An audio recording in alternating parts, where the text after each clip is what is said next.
સાહેબ આજે મૌલાનાને રજૂ કરવામાં આવ્યો કોર્ટમાં અને શું પ્રોસેસ છે અને આગળની કાર્યવાહી શું? ગઈ તારીખ 24 ડિસેમ્બરના રોજ મોડાસાની અંદર મૌલાના મોહમ્મદ સલમાન મુફ્તી અઝહરી કે જેઓ મુંબઈ ઘાટકોપરના છે, એમના એક ધાર્મિક ભાષણ માટેનું આયોજન મોડાસા કસ્બા જમાતના પ્રમુખ ઈશાકભાઈ દ્વારા કરવામાં આવેલું હતું.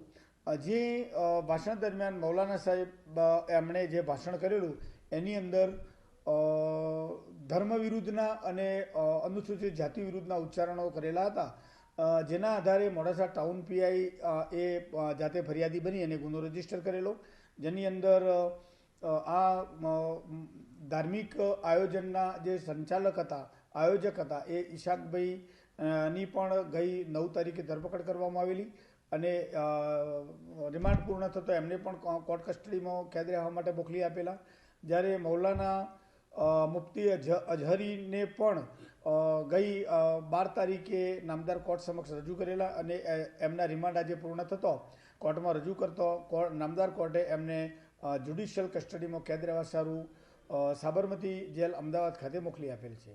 સાબરમતી જેલ અમદાવાદ ખાતે મોકલવાનું મૌલાનાની સુરક્ષાના કારણોસર એમને ત્યાં મોકલી આપવામાં આવેલ છે. Okay sir.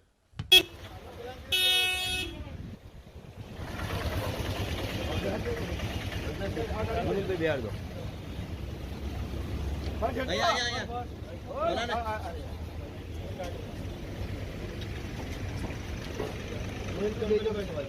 બાબુલાલ, તમારી ગાડી લઈને પાછા આવો.